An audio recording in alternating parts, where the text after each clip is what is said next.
వాడు తానే కదా. నేను, మీరు, వారు, వీరు. ఏం చెప్తాను? నేను, మీరు, వారు, వీరు.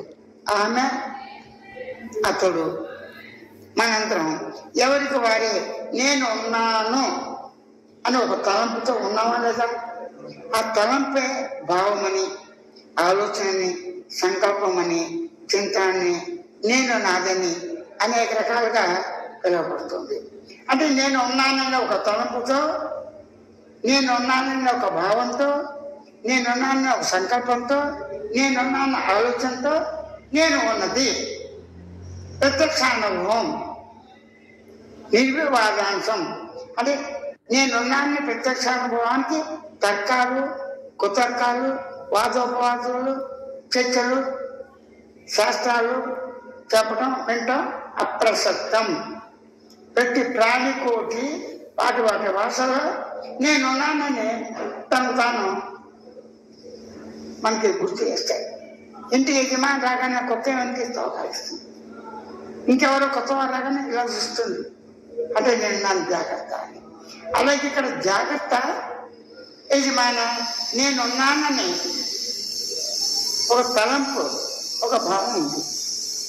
ఈ తలంపు ఎవరికి వచ్చింది? నేనుకి. నేనుంటే తలంపు ఉంది, నేనుంటే భావం ఉంది, నేనుంటే సంకల్పం ఉంది, నేనుంటే ఆలోచన ఉంది, నేనుంటే మన్నం ఉంది, స్వరించడం ఉంది, గొనవడం ఉంది, వెనుక అన్నీ ఉన్నాయి. అయితే నేను ఎలా ఉంది? తలంపుతో రామ భగవాన్ చెప్పారు మన గురుదేవుడు. దాని విచారణ ఏ విధంగా? నేను తలంపు మొత్తం తలంపే. అంటే నేనున్న ఒక తలంపుతో అనేక తలంపులన్నీ వచ్చిపోతున్నాయి. సమిష్టి తలంపు అని మనకి అనుభవంలో ఉన్నదాన్నే వారు బోధించారు. మరి విచారణ ఏమిటి? మళ్ళీ దానికి ఏం చెప్పారు? నేనున్నానే తలంపు గాడి నిద్రపోయినప్పుడు మెలకు రాగానే సుఖానుభూతిని వారు గుర్తించారు. ఓ సందర్భంలో అనే మనం అనే భయం వచ్చినప్పుడు గుర్తించారు. ఏ విధంగా? అనుకోకుండా ఒక సందర్భంలో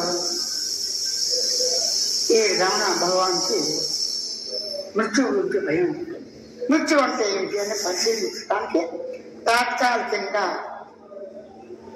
ప్రాణవాయువుని ఆపి కట్టారు. అంటే దాన్ని ఇలా అనొచ్చుగా కళ్ళు మూసుకుని ప్రాణవాయువుని ఆపి శరీరాన్ని కట్టలాగా బీర్చినప్పుడు నేననే తలంపు ప్రయత్నం చేసిందిగా. ఎందుకు తలంపు భయం వేసింది, చనిపోతాను కాబట్టి ఏంటి? కట్టే కదలదుగా. అలాగే గట్టిగా పిడికి బీచి నరాలు ఏముక దానికి ఆపచ్చుగా కట్టలాగా. ఆ తర్వాత ప్రాణవాయువుని ఆపేశాడు. ఇప్పుడు ప్రాణవాయువు ఎప్పుడైతే ఆపేశాడో నిశ్చలంగా నేనున్న తలంపు మీరే గుర్తించారు కదా. ఈ తలంపు సమిష్టి తలంపు అన్నారు. అంటే ఒక తలంపుకి అనేక కోట్ల ఆలోచనలు, ఒక భావానికి అనేక కోట్ల భావాలు, ఒక ఆలోచన అనేక ఆలోచన, ఈ విధంగా మొత్తం తలంపు ఏంటి? ఈ తలంపు తనకు తానే గాఢ నిద్ర చెంది నిద్రపోయి మేలుకోగానే సుఖానుభూతిని గుర్తించింది. నా స్వరూపం సుఖము అని గ్రహించేశాను. అయితే సుఖము అయితే నాకు ఎందుకు ఉండట్లేదు? ఈ తలంపుకి అహంకారంలో పెరిగాను. అర్థమే? ఈ అహంకారం నిజం. నేను తలంపు ప్రథమ తలంపు అనేక ఆలోచనతో ఉన్నాయి. ఈ తలంపు నిద్రలో మాయపోతే అన్ని ఆలోచనలు కామైపోతాయి, ఉండవు. మళ్ళీ మేలుకుంటే నేను తలంపు సుఖానుభూతి వచ్చినప్పటికీ అనేక ఆలోచనలు వచ్చేసి దేహ సంబంధమైన ఆలోచనలు, ఈ జగత్తు, ఈ సృష్టికి, పంచభూతాత్మకమైన సృష్టికి, ప్రకృతికి సంబంధించిన ఆలోచనలు అనేక విధాలుగా ఉన్నాయి. ఆ తలంపు మూల స్థానాన్ని వెతికి కనిపెట్టి ఆ చోట్ల గమనించు అన్నాడు. తలంపు మూల స్థానం అంటే తలంపు తను తానే నిద్రపోయి వస్తుంది కాబట్టి ప్రయత్నం అక్కర్లేదు అన్నాడు. ఇప్పుడు నేను చెప్తే తలంపు నిద్రపోతుంది, ఆటోమేటిక్గా సహజంగా నిద్రపోయి వస్తుంది. తలంపు భావం నేనే వాడు నిద్రపోతాడుగా, సహజంగా నిద్రపోయి వస్తాడా? సహజం చేయాలా?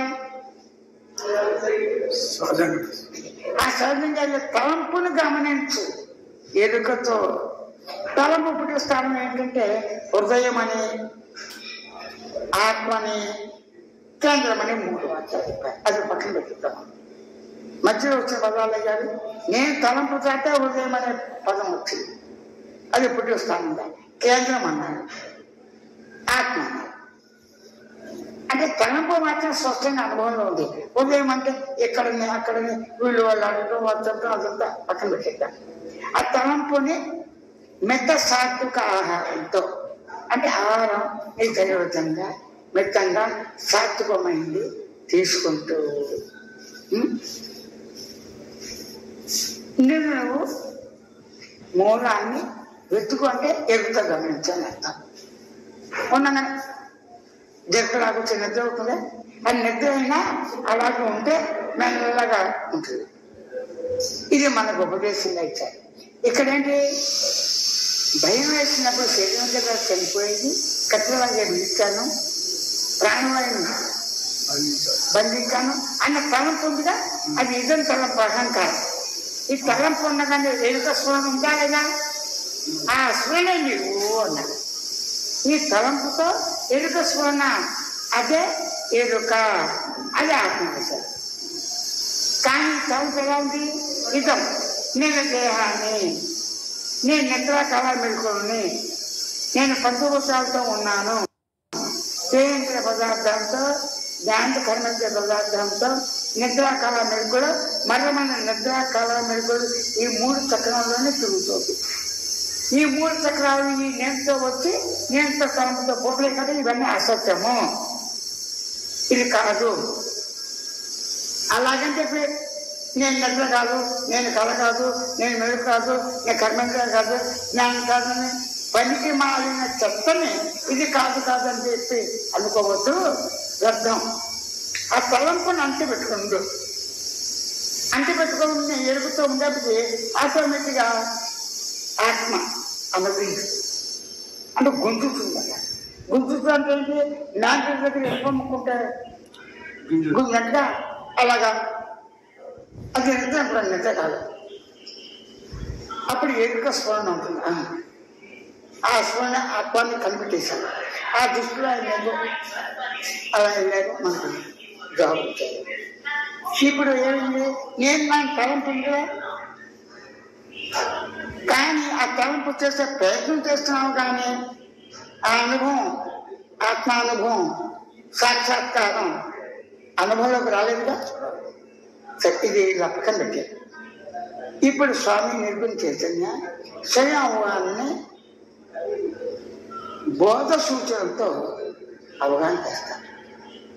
స్వయం అవగాహన అంటే, స్వయం అంటే నీకు నీవే ఉండి మాట్లాడుతున్నావా? ఎవరికి చెప్తే మాట్లాడావా? నేనున్నాను అని స్వయంగా అనుకుంటున్నావా? ఎవరైనా చెప్పాలా? అది అవసరం.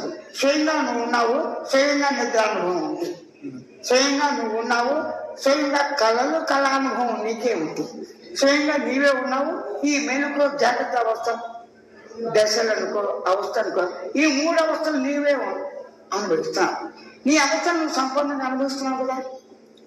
సరే, నేను నిద్రను, నా నిద్రలో ఉన్న జ్ఞానం కావచ్చు, అజ్ఞానం నేను అనుభవిస్తున్నాను, నా నిద్ర నేను అనుభవిస్తున్నాను అంటే ఇక్కడ అహంకారం ఉంటారా?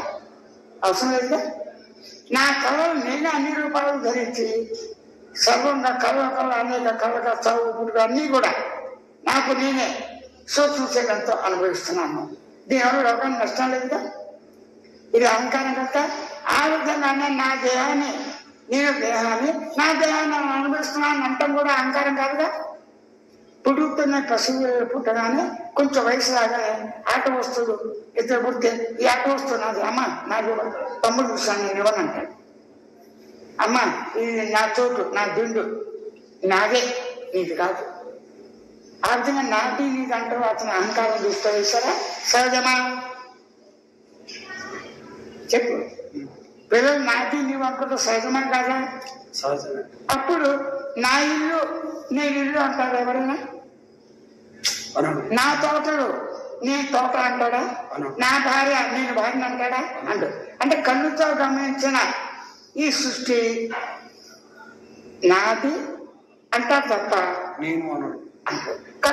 కట్టి కానీ ఇక్కడ నేను దేహాన్ని, నేను పదార్థాన్ని, నేను జ్ఞానించే కనుక నన్ను నేనే అనిపిస్తాను. నేను అది అనొచ్చుగా. నా నిద్ర నీ అనుభవం అవుతుంది, నా కవులు నీ అనుభవం అవుతుంది, నా మెరుకు నీ అనుభవం అవుతుంది.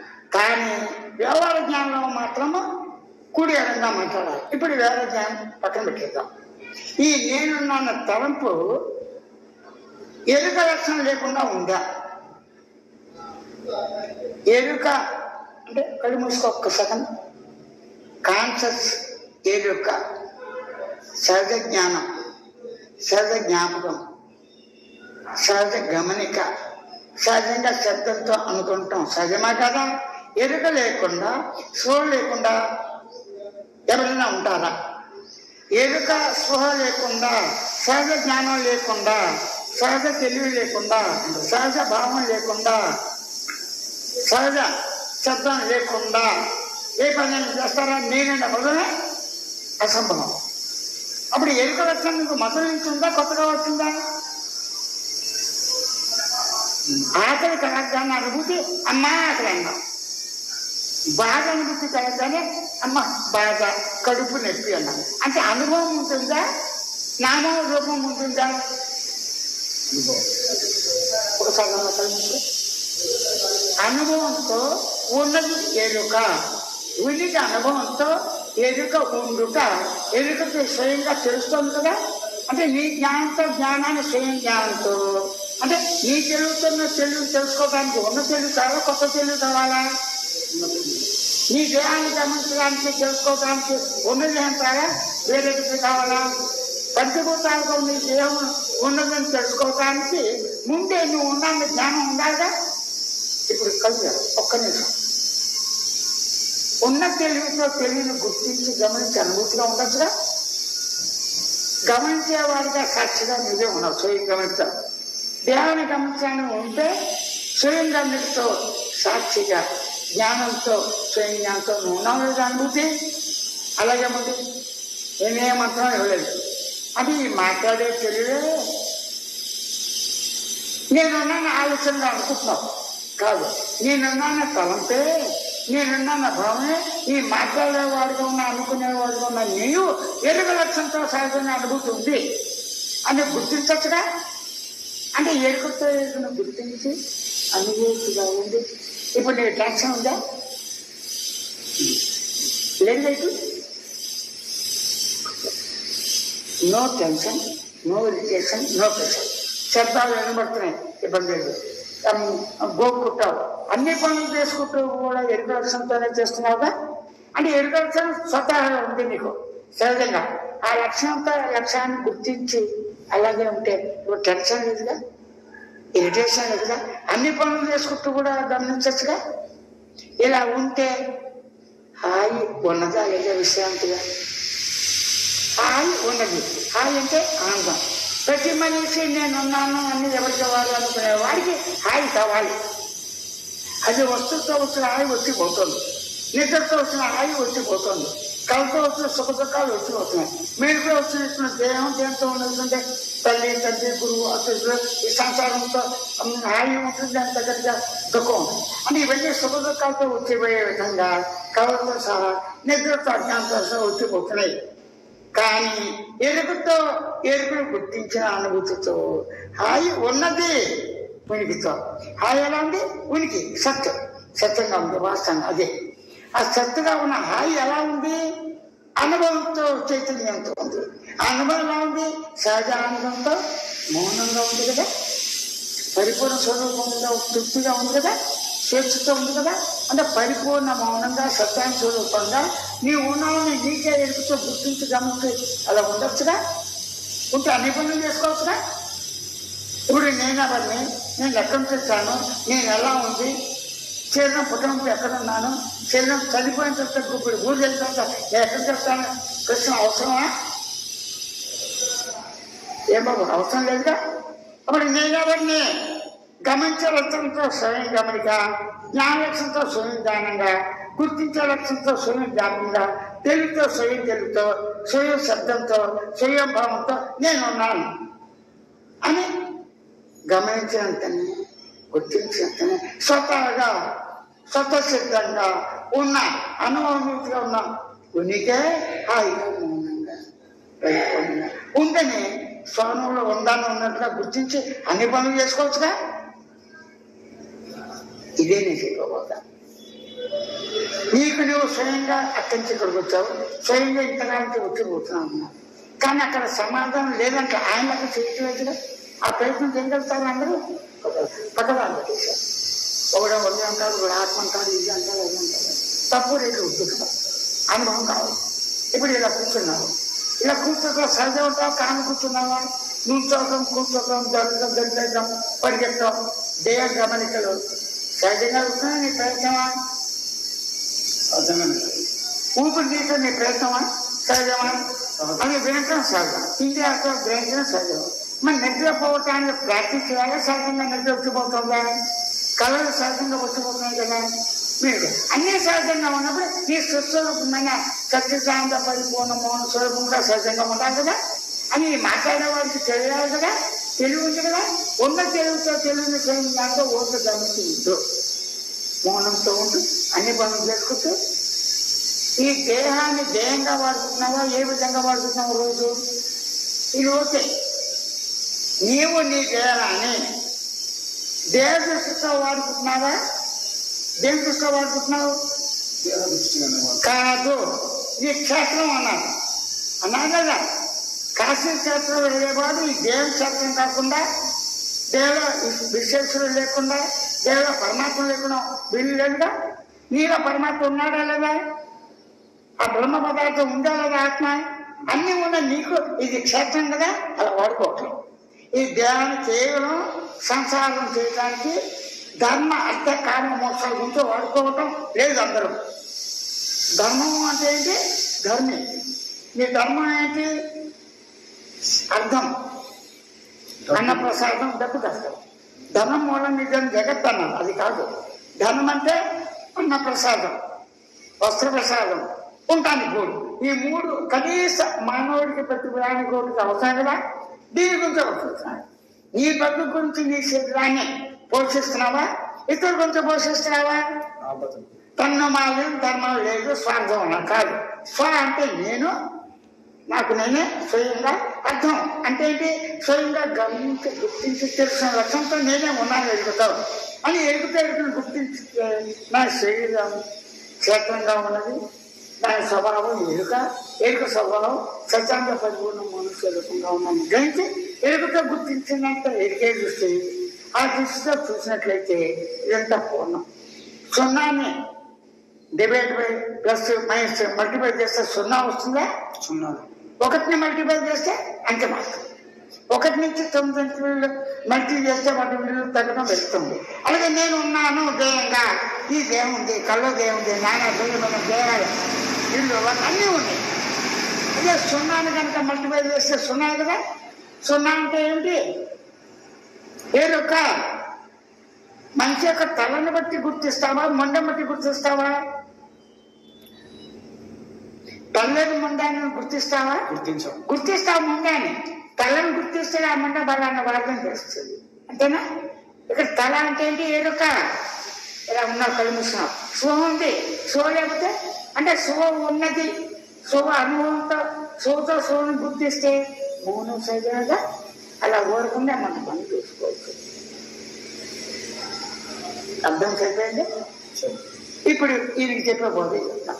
ఒక టైప్గా కంతి లేస్తుంది కదా. కంతి ఒక ట్యూబ్ అనేది త్రావుకు వస్తుంది కొంతమందికి. ప్రమాదం ఉండదు, అది క్యాన్సర్ కాదు, వాడికి బరువు కాదు. కొంతమంది క్యాన్సర్ అవుతాయి, ఇక్కడ అవుతాయి, ఇక్కడ అవుతాయి, ఇక్కడ వస్తాయి, వాటికి గట్టిగా ఉంటాయి. అది క్యాన్సర్ అవ్వదు, పెరిగి అలా ఉంటుంది. వాడు అలవాటు మీద చూసే వాళ్ళకి బరువుగా ఉంది, ఆ బరువు ఎలా మోస్తాం అనుకోం కదా. ఆ కంటి మీద ఒక చిన్న 10 గ్రాముల వస్తువు పెడితే బరువుగా కదా అతనికి. కంటి ఎక్కడి నుంచి వచ్చింది? శరీరంలోంచి వచ్చిందా, బయట నుంచి వచ్చిందా? శరీరంలోంచి అన్నప్పుడు కంటే ఎలా ఉంది, అనురూపంగా ఉందిగా. అది క్యాన్సర్ అవ్వచ్చు, మామూలు కంట అవ్వచ్చు, ఈ గంటలు అవ్వచ్చు, ఏమైనా అవ్వచ్చు. ఇవన్నీ శరీరంలో వచ్చింది. అలాగే నేను ఉన్నాను, నేను ఎరుక. ఎరుకలో ఉండబట్టి ఇదంతా సృష్టి వచ్చిందా, ఎరుక లేకుండా వచ్చిందా? అంటే ఎరుకంటే విత్తనం. నేనున్నాను కదిలిక, నేనున్నాను సూక్ష్మమైన కణం. ఆ కణము ఎరుకనంటే ఈ సృష్టి స్థితి అన్నీ కూడా అక్కడే ఉన్నాయి. ఈ మిల్కీ వేస్ట్ అండపిల్ల బ్రహ్మాండం అంటే నువ్వు చూసిన భద్రత శరీరంతో ఈ యొక్క భూదేవి, ఈ సృష్టికర్త మొత్తం ఎరుకనంగా ఉన్నాయి అని గ్రహించి ఎరుకతో ఎరుకను గుర్తించినంతనే లోపల బయట లేదు. ఇప్పుడు నేను ఎక్కడుంది శరీరంలో చెప్పి లోపల బయట లేదు, బయట లేదు. ఎలాగా లోపల ఉంటే నిద్రపోయినప్పుడు నేను మాయమైపోయింది, శరీరం మాయమవుతుందా? శరీరం అందరికీ అవబడుతుందిగా, చచ్చిపోవడం అనుకుంటా ఆ బతిగా ఉన్నాడు, కోమాడు చూస్తాడు కాబట్టి. అప్పుడు నేను అనే కదిలి కొద్ది చాలా ఎరుక. ఆ ఎరుకలోనే నేను లోపల బయట ఎరుకలోనే ఉంది. ఆకాశంలో అణువులు పుట్టి పెరిగి లేస్తున్నాయా? ఆకాశం ముక్కలు చేస్తావా? ఆకాశంలోనే ఆకాశంలో పుట్టి ఆకాశంలో పెరిగి ఆకాశంలో ఉన్నాయి. అదే పరిణామం చెప్తుంది. మరి ఆకాశం ఎక్కడుంది? ఆకాశంలో ఎక్కడుంది? పైకెందుకు? కళ్ళు మూసుకోకపోతాయి. శూన్యంగా మొత్తం బయలు ఉందా లేదా? ఖాళీ బయలు, బట్ట బయలు, ప్లేసు, గగనము, నిరామణ, ఆవరణ అనే పేరుతో చెప్తుంది శూన్యమని. ఆ శూన్యంలో నువ్వు ఉన్నప్పుడు శూన్యం కాదుగా. అప్పుడు ఎరుకతో శూన్యమనంటే ఈ అణువులు ఉన్నాయి. ఈ శూన్యం కూడా ఎరుకలోనే ఉందిగా. దాన్ని ఏమన్నారు వాళ్ళు? భూతాకాశం ఉన్నారు. భూతములు అంటే ప్రాణులు. ఈ సమస్త ప్రాణులు కళ్ళు మూసుకుని వచ్చేటువంటి మామూలు అన్ని కలిసి ఈ యొక్క గెలాక్సీలు తెలుసుగా, పాల్గొంటున్నారు. మీకు తెలిసి అంతపిన్న బ్రహ్మాండాలు మొత్తం శూన్యం శూన్యం అనకూడదు. ఎరుకతో ఈ యొక్క అవకాశం ఉండి స్థల పదార్థ పరిణామం పొందింది. ఈ మొత్తం ఎక్కడుంది? ఎరుకలు. అప్పుడు ఇలాగే కూర్చుని ఎరుకనందు ఏదైతే తనను తానే కదికతో డిస్టర్బ్ అయ్యి ఒక లీలగా విలాసంగా చౌకదారి పాత్రగా తనకు తానే విభూతి అంటే ఆ భగవంతుడే తనకు తానే విలాసంగా ఉండాలి. సృష్టి చేసి తనేంటే తాను మాత్రం ఉన్నాడు. అస్తిత్వంతో ఉంచుతాం ఆత్మ దాన్ని గ్రహించి రాకేసిందా? విత్తనంలోంచి చెట్లు వచ్చినా చెట్లను విత్తనం వచ్చిందా? విత్తనం లేకుండా చెట్లు ఎలా వస్తున్నాయా? విత్తనానికి వస్తే చిత్రాకారం కనబడుతుందా? చెట్టును వస్తే విత్తనం కనబడుతుందా? ఈ విత్తనం చెట్టు దేనిలో ఉంది? భూమిలో. అది భూమి చెట్టుగా ఉందా విత్తనంగా ఉందా? రెండుగా లేదు. ఆ భూమి అంటే కాన్షియస్. విత్తనం అంటే ఏంటి? నేను నన్ను అనుకున్నాను. నేను ఆ నేను ఉంటుండగా పంచుతారు దేహం కంటే ఈ మొత్తం ఎక్కడుంది? భూమి. భూమి అంటే ఏంటి? ఎరుక. ఎరుక ఉంటే పుట్టి పెరిగి అయితే మొత్తం నీ అంటుందని తెలుసుకుని సమభావంతో అన్నప్రసాదం, కట్టుకోవటానికి భర్త, ఉంటాను గురు యథాశక్తి అనుసారం తల్లి, తండ్రి, గురు, అతిథులని ఆనందంగా సేవిస్తూ ప్రకృతి వనరులు నాశనం చేయకుండా నీవు జీవితాన్ని కొనసాగించు. ఎప్పుడు టైం వస్తే దగ్గర జరుగుతుంది. పూజ ఇప్పుడు పూజ ముందు పూజ. రోజు పిల్లలు పెరుగుతున్నాడా? ఆయుష్ తగ్గిపోతుందా? ఎప్పుడు ఆయుష్ తగ్గిపోతుంది. 100 సంవత్సరాలు బట్టి వెళ్తే ఒకరోజు 1000 సంవత్సరాలు 99 అనుకోరుగా. ఈ బుద్ధి ఉంది. బుద్ధి కాదు. ఈ రావటాలు పోవటాలన్నీ కూడా సమయ సుఖీయమాయ విలాసంగా పరమాత్మ లక్షణం అంటే సృష్టించగా, పోషించగా, లయించగా, వీరం, పరాక్రమము, సమర్థనం. కానీ మనకన్నా గొప్పవాడు ఈ శివుడు, విష్ణువు, అమ్మవారు, దేశులు ఉన్నాడు. వాడిని అడుగుతాడుగా మనవాడు సమాధిస్పోతూ ఇష్టంగా చేయకూడదు. కానీ ఆత్మలక్షణాలు వేరు. సత్తు, చిత్తం, ఆనందము, నిత్యం, పరిపూర్ణ లక్షణాలతో బ్రహ్మ పదార్థం ఉంది. అప్పుడు బ్రహ్మ ఎలా ఉంది? పరిపూర్ణంగా ఆత్మగా ఉంది. ఆత్మను తను తెలుసుకుంటే చాలన్నాడు. ఎట్లా వచ్చిందా? నువ్వు వెతుకుతున్నావు అని వెతుకు అన్నాడు. అదే ఒక పద్ధతి. ఇక నాకు పద్ధతి కాదు. ఎరుకులు అంటే దేని వెతుగా చెప్పి ఇప్పుడు మెల్ల ఏంటిది ఎదుగుతాఉంది. ఆ పడిపోయింది స్నానం చేస్తుంది. వెతుకుతావా పోగొట్టుకున్నావా? పోగొట్టుకున్నా వెతుకుతావు. నీ శరీరం పోగొట్టుకుని వెతుకుతావా ఎప్పుడైనా? నీ దేహం ఉన్నదా పోగొట్టుకున్నావా? బతకగా నీ కన్ను ముక్కు కాలు చేతులు ఎత్తు లవ్వు సన్న అణువులన్నీ ఎప్పుడు ఉన్నాయి? చచ్చేదాకా ఉన్నాయి కదా. అంటే దేహ పర్యంతం వరకు నీ శరీరాన్ని ఉన్న శరీరాన్ని వాడుకోవాలి. అలాగే అనుభవం ఉన్న ఎరుకని గుర్తించి ఓడుకుంటుంది. నీ స్వభావం సత్యాంశాలకు మౌనంగా ఉంటూ ఆ చుట్టూ అందరితో కలిసి మంచి ఉండొచ్చుగా. కన్ను రెప్ప ముఖ్యమా కన్ను ముఖ్యమా? రెండు ముఖ్యం. పెదాలు ముఖ్యమా నోరు ముఖ్యమా? చెరువు ముఖ్యమా లోపల ఆ సోము ధ్వని జంట? నీడ ముఖ్యమా చెరువు ముఖ్యమా? నువ్వు నేను నీడనని పెడుతూ మైలు కట్టి గవర్నమెంట్ నీడ వచ్చింది స్నానం చేస్తాడా? పెద్దమంది వెళ్ళిన వాసన పోతుందా? శరీరానికి కనుక పెంపంకి ఏం చేయాలి? కడుక్కోవాలి. ఈ పెంట అశుద్ధమా? దేంట్లో ఆడుతాను అంటారు ఎవరైనా? ఆకాశానికి మైలుందా? పరిమాణానికి మైలుందా? శరీరానికి జాతి మత కుల వేదాలతో మైలుందా? ప్రాణికోటి శరీరాలకు ఉన్నాయి. కోసి దగ్గరతో ఊరుకోతే మైలు లేదు. అన్ని బయట ఏడుస్తే మనకు బాధ్యత కాబట్టి జ్ఞానం ఉంది కాబట్టి ఈ జ్ఞానంతో దేవుడు ఉన్నాడు, పరమాత్మ ఉన్నాడు, నా సృష్టికర్త ఉన్నాడు, అంతా కూడా ప్రాణంలో ఉన్న ఎదుగునంటే ఉందని గ్రహించి ఆత్మానందంతో ఓడుతుంది. తెలిసిందా? పనిలేక కానీ ఇలా కళ్ళు ముసుకు నేను తలంపు ఉందిగా, ఆ తలంపు ఎరుకతో ఉందిగా, ఎరుకతోనే ఉన్నావు. అలాగే 5 నిమిషాలు 5 పని చేసుకుని తెచ్చుకోండి. ఇంకా బాగుంది జాగ్రత్త.